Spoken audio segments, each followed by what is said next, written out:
네, 안녕하세요. 예, 김태수 TV의 김태수입니다. 예, 오늘은 5월 8일이고, 여기 미국에서는 어머니 날이죠. 마더스데이. 한국은 어머니 날은 이번, 10일? 이번 일요일인데, 예. 그리고 또, 오늘은 또, 이 역사적으로는 중요하게 2차 대전이 유럽에서, 종식된 날입니다. 5월 8일, 1945년.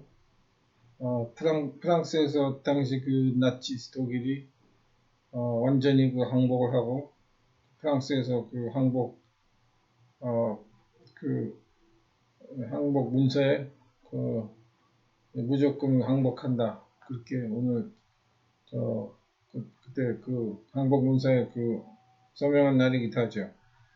그래서 역사학도로서 그것에 대해서 좀 오늘 2차 대전, 특별히 유럽 그 전쟁 상황, 그거에 대해서 좀 말씀드리고 싶습니다. 그러니까 2차 대전 그 발발을 우선 거슬러 올라간다면, 한마디로 그 처음부터 말씀드린 그 나치 독일의 히틀러가 완전히 그 상황 판단 착오한 것이죠. 그러니까 39년도에 9월 1일 그 나치스 독일이 폴란드를 침공함으로써 이제 2차 대전이 유럽에서 시작됐는데, 그리고 그 이듬해인가 그 이후년인가는 일본 제국주의가 미국을 상대로 진주만을 공격해서 이 동양 태평양에서는 2차 대전이 이제 거기서 벌어졌고, 지금 75년이 지났는데 그 전쟁이 끝난 지, 그것을 이제 75년의 세월이 흐른 다음에 이렇게 보자면 정말 이 세상 살아가는 것이 정말 이 악의 무리가 항상 악의 무리가 모든지를 일으키게 일으키는 그런 셈이 되고, 거기에 대응해서 이 악의 무리를 대응하는 그 선의 세력, 그것이 가장 뚜렷하게 나는 것이 바로 2차 대전이 아닌가 그렇게 생각합니다. 75년이 지난 지금도 계속 그 전쟁 후의 결과의 상태가 지금도 어느 정도 그 골격이 지금도 이어가고 있다고 봅니다. 그때 1939년 9월 1일 히틀러가 폴란드를 침공할 그때 이미 이 독일의 그 히틀러는 10년 동안 계속해서 자기 권력을 더욱 쌓아갔고, 거기 그 자신의 그런 그 권력을 쌓아가는 걸 계속하면서 히틀러가 점점 자만에 빠져들고, 그리고 그 독일에게서는 그 1차 대전을 종식한 그 프랑스와 그 베르사유 강화조약, 그것이 독일 민족에게는 좀 잊지 못할 그러한 그 상처였다고 볼 수 있죠. 그것이 크나큰 요인 중에 큰 부분을 차지하고 있었습니다.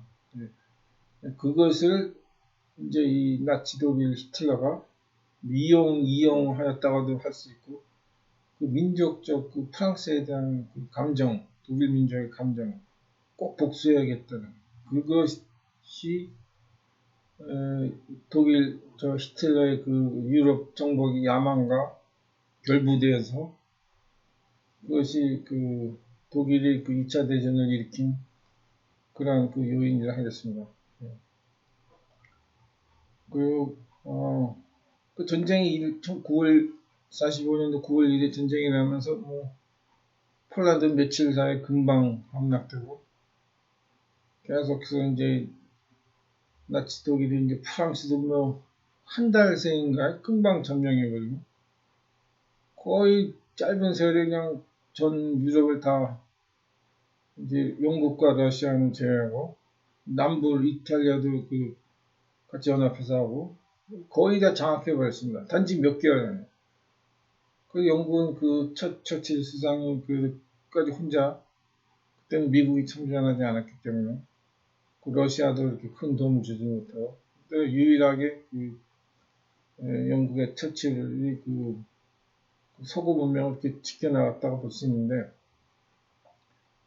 미국은 그때 당시로는 좀 중립에 위치해 있으면서 솔직히 대서양 건너 떨어져 있었기 때문에 그때 당시만 해도 미국에서 참전할 것이냐 참전하지 않을 것이냐 거기서 분분히 얘기가 논쟁이 많이 나고 있는데 당시 루즈벨트 대통령은 어느 순간에 가서는 유럽 문명의 뿌리를 둔 미국이 1차 대전에 참전한 것과 마찬가지로 어느 순간에 가서는 참전해야 할 것이다. 그렇게 스스로 느끼고 있었는데 그때만 해도 미국이 아직은 전체 국민들이 다시 참전해야겠느냐 거기에 대한 국민적 공대감이 형성되어 있지 않았기 때문에 그것이 계속 형성이 되도록 그렇게 루즈벨트가 암암리에 노력했다고 그렇게 볼 수 있습니다. 마침내 일본이 진주만을 공격함으로써 미국은 참전에 완벽한 계기가 얻을 수 있었고 곧바로 다시 또 일본의 동맹국인 독일에게도 선전포고를 하면서 그렇게 해서 이제 전쟁이 전 세계적으로 이제 일어나게 됐습니다. 그래서 이제 러시아도 그 와중에 있으면서 자신의 국익을 어떻게 가장 잘 챙길 수 있는가 당시 소련 러시아의 미국에서 이렇게 좀 무기나 식량 등을 좀 공급을 받았지만 소련도 충분히 언젠가는 독일이 침공할 것이다 그렇게 생각하고 있었겠죠. 그래서 스탈린이 충분히 예상을 하고 있었겠죠. 그리고 마침내 폴란드 침공 후 그때만 해도 소련과 독일은 서로 불가침조약을 맺고 근데 이것도 완전히 허구적인 것이어서 서로 간에 시간을 벌기 위한 것이었지 그게 확실히 서로를 믿고 정말 불가침하겠다 하지 않겠다 그러면 거의 둘 다도 믿지 않았죠. 그래서 마침내 이제 히틀러가 드디어 소련을 침공하게 돼서 그것이 작전명 바바로사에서 지금까지만 그것이 그러니까 동부 유럽 전선으로 침략한 바바로사 작전 그래서 100개 사단 동원해서 100만 명 이상의 병력 독일 거의 휘하 병력 다 동원해서 그래서 소련을 침공하니까 이제 완전히 이제 또 그것이 이제 후에 가서는 독일의 패망의 그런 또 계기가 됐지만 그래서 이제 이 독일의 유럽 동부 유럽 전선으로 소련을 침범하면서 거기서 소련이 자기네 광대한 동유럽 소련의 대륙 거기도 시간을 벌면서 거기서 완전히 독일의 전력이 다 소진되고 하면서 모스크바까지도 입성을 했지만 거기 좀 들어가서는 거의 나폴레옹 때는 나폴레옹이 그래도 모스크바까지 들어갔지만은 히틀러 때는 모스크바 바로 1km인가 2km 거기까지는 진격했지만 모스크바 안에까지는 들어가지 못했습니다. 그래서 반격에 나선 소련이 완전 모스크바가 도달한 동안에 독일군 병력이 거의 전력이 많이 쇠진한 상태에서 반격을 해서 다시 이제 이 독일 쪽으로 밀고 들어가서 그리고 또 1944년 6월 6일 연합군 미국이 주도하는 연합군이 노르망디 상륙 작전에서 이렇게 협공을 서쪽 동쪽 협공을 해서 마침내 그 베를린에서 독일이 드디어 패망하게 됐습니다. 그래서 그 1945년 5월 8일 독일이 그 무조건 항복 그 문서에 서명해서 이제 완전히 종식됐죠. 그리고 이 태평양 전선은 그 다음에 얘기를 드리고 우선 유럽 쪽만은 그래서 정말 이렇게 75년 지금을 수리해서 다시 회상해 본다면 너무 그 2차 대전이라는 건 너무 큰 주제고 그 2차 대전망에 따로 연구하는 그러한 그 역사 그 분야가 또 있습니다. 2차 대전만 또 다른 또 2차 대전 또한 여러 전투들 뭐 베를린 전투, 뭐 노르망디 상륙작전, 모스크바 전투 여러 그 고비 순간마다 그 전투를 또 따로 공부하는 그런 사람들도 있습니다. 거기에 대한 책들도 뭐 여러 너무 많이 지금 나온 상태고 또 시간이 지나면 또 그 똑같은 전투, 똑같은 사건 그걸 보는 시각이 달라지기 때문에 왜냐하면 새로운 자료, 역사 자료들이 나오기 때문에 75년 동안 그러한 역사를 보는 시각도 많이 바뀌어져 왔습니다. 그렇지만 한 가지 우리가 그 결론을 내릴 수 있는 것은 역시 그 무언가 그 전쟁을 일으키는 사람들의 심리는 항상 무언가 그냥 갈구하는 것, 갈망하는 것이 있기 때문에 뭐 국가적으로 뭐 독일 같은 경우는 프랑스에 대한 그 베르사유 조약에 대한 그 복수심 그리고 또 한편으로는 그 소련의 광활한 영토를 자기가 차지하겠다는 그런 아주 그 기본적인 그런 욕망 그런 것이 모든 것이 다 감춰져 있었죠. 그래서 그러니까 미국 역사학에서는 2차 대전을 그런 그 태평양 전쟁 일본과 그것도 종합적으로 보면 결론은 미국 역사학에서는 그 전쟁의 전략에서는 그래서 이런 머리를 쓰는 이런 전략도 있지만 2차 대전의 경험으로는 미국으로서는 이 물량, 그러니까 로지스틱스, 물량이 얼마나 많이 있느냐, 그러니까 전쟁 물자, 그것이 얼마나 많냐, 이것이 바로 전략 그 자체이다. 이렇게 미국은 2차 대전의 경험을 결론 내리고 있습니다. 일본의 경우는 그들 일본 뭐 이렇게 뭐 자기들이 뭐 황군이다, 뭐 신의 군대, 신의 나라 이럴 때는 우리 뭐 그냥 그 100명, 그냥 100당 우리가 싸울 수 있다. 이런 좀 약간 좀 허구된 그런 생각을 갖고 있지만 왜냐하면 일본은 그 미국과 비교해 봐서는 그 군수물자가 적었기 때문에 그때 그것을 보충하는 심리적인 마음은 뭐 황군이다, 우리 신의 나라다 뭐 이런 거. 그래서 미국은 그 결론 2차 대전의 경험을 이 물자의 확보, 군수물자의 확보 이것이 곧 전략, 전쟁을 이기는 최지름길이다. 그것을 바로 결론을 내리고 있습니다.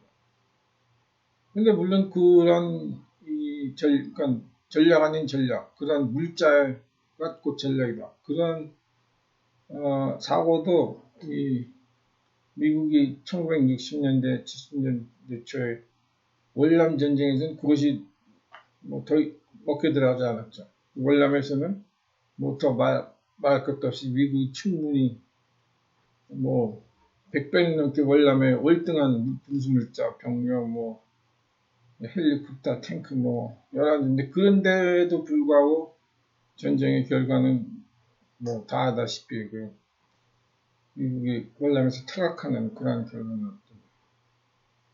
그것은 좀 2차 대전과 비교해서는 그 게릴라 전쟁, 그 비정규전 그런 상태에서는 2차 대전의 교훈 경험 그것이 적용되지 않는다. 그렇게 결론을 내릴 수 있겠습니다.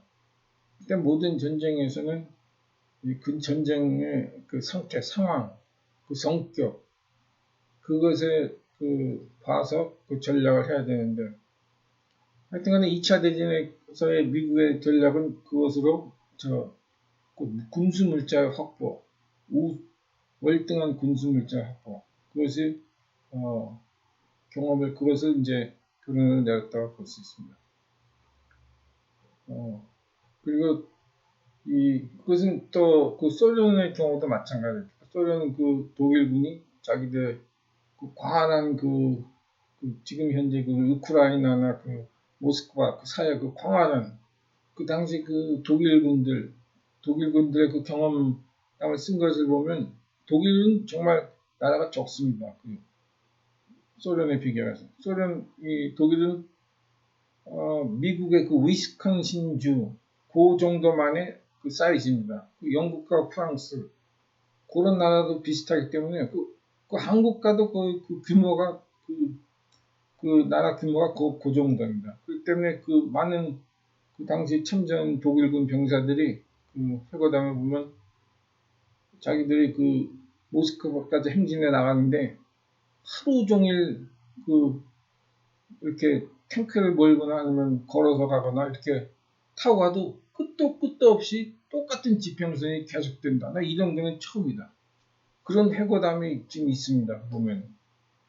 그러니까 독일군 히틀러나 독일군 일반 병사들이 그렇게 그러니까 그것을 모르고 그러니까 얼마나 그 지역이 넓다는 것을 알고는 있겠지만 자기가 직접 참전해서 보면 처음 경험하는 것이기 때문에 그렇게 본다면 어느 정도 그 짐작이 갑니다. 그 독일이 얼마나 수배에 달하는 수십 배에 달하는 소련을 상대로 규모뿐만 아니라 그 군사 병력 러시아 소련 그때 병력은 뭐 아주 수백만 계속해서 보충을 할 수 있었으니까 그렇게 보면 과연 미국의 경험 결론이었던 군수물자 확보, 병력 확보 이것이 곧 전략이다.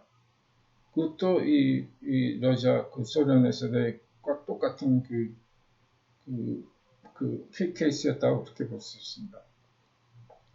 정말 2차 대전이야말로 역사상 가장 큰 전쟁이었고 앞으로도 그렇게 큰 세계적 전 세계가 다 참여한 그러한 전쟁은 더 이상 볼 수도 없을 거예요. 왜냐하면 지금 또 핵무기가 있기 때문에 어떻게 재래식 전투로 그런 전쟁이 벌어질 수 있을까 그렇게 생각합니다. 하여튼간에 2차 대전인 건 정말 세계사에 있어서 가장 치열하고 가장 규모도 컸고 서로 간에 맞붙인 전쟁을 일으키는 그 규모 등에서 정말 다시는 경험할 수 없는 그런 큰 전쟁이었습니다. 앞으로는 오늘은 여기까지 말씀드리고 다음 편에서 일본과의 태평양 전쟁 그것에 대해서 말씀드리려고 합니다. 예, 감사합니다.